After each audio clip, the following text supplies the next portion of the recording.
Hi, gang, it's Hexy. This day is not quite ours. We're back in here to first bull run, Revolution Games, the blind sword system. We are 5 turns in. Okay, so initially I chucked out some of the special rules and as far as activation times, and it really didn't change anything because trying to get Sherman to move in attack mode to head towards that ford, especially after Tyler got killed and his replacement put in, I couldn't get a die roll to even get him going anywhere. So Shank has still not crossed that stone bridge. And I know there's a special rule in there about the Union cannot cross that bridge, and I don't know if I understand why. But it's wide open now, so they're crossing it, or they're going to. All right, so you have this rule called a lull.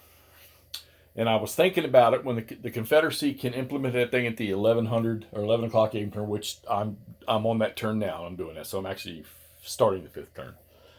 And during that lull, they have to attempt to move south of Young's Branch. Okay, so we're doing that.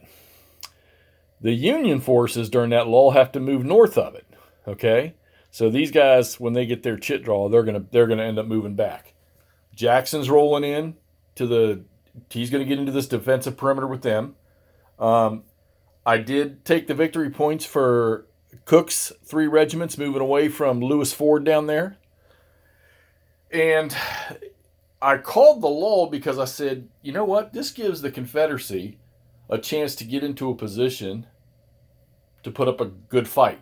Because Porter, which you can see he's already here, he was almost on Henry House Hill, kind of relational to the real battle, not specifically. I mean, not exactly, but B and Bartow having to, I believe in the original fight, they had to come out here on, where's it, Matthews Hill to the Robinson. Where's the Robinson house?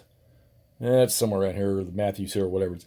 And they ended up getting pushed back across and back up Henry Hill. And then, of course, B makes his wonderful comment about Jackson being a stone wall. So, not much info, not many info markers on the chip. Or on the board. We've had a few units that got depleted. Looks like all but 1 or 2 have recovered. One of Porter's this U.S. infantry battalion right here. This unit is deadly. They got a morale of 5 on their front side and a strength of 12.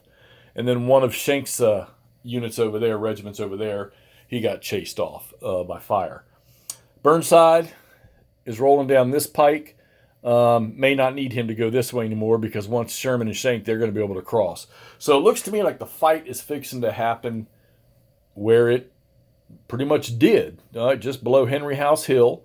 And I don't remember how much fighting actually went over here on this side on the eastern side of the Young's Branch, so towards Bull Run. But we're going to find out, try to figure out where the best to push the Union forces. Now there's still quite a bit of reinforcements to come on.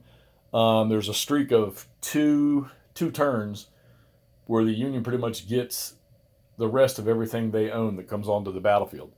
So far, so good. Like I say, the SIS system is great. It's easy to moderate. You can see if I turn the camera over here,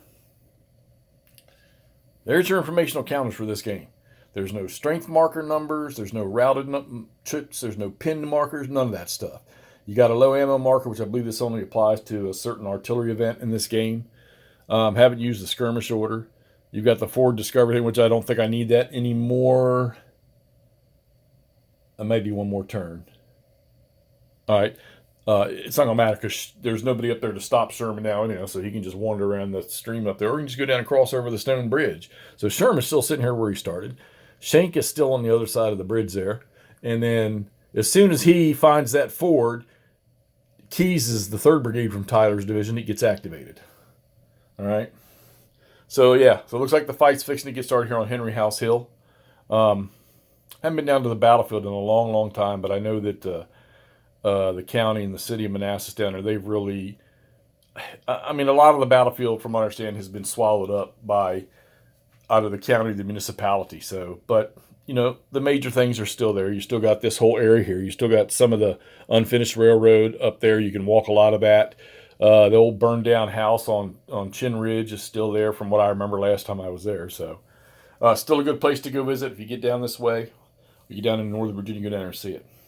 So we're going to drive on here and see what happens. See if the Union can move in. They right now are sitting on, the Confederates are right now sitting on 3 victory points because you gain victory points for certain things every turn. Now, after this lull is over, which is, I think it's 3 turns. Yeah, the two subsequent turns. Once it's over, the victory point determination changes a little bit, and some of these things down in here become more valuable. All right, let's get to playing this thing. Let's post this so y'all can see what's initially happened in this game. This is, again, the day was ours, first Manassas, or first Bull Run. This is one of Herman Luttman's games. A bunch of other developers did this, but it's from his system, the Blind Sword system. And Daniel Rouleau and Roger Miller did the developing on this one. The designer was Matt Ward. And the artwork, of course, you can tell the Rick Barber map. Charles Kibler and Mark Mahaffey are also part of that. And Richard Handewith was doing the rules and charts layout, which are great. This is so simple to use these charts. All right, let's get to playing.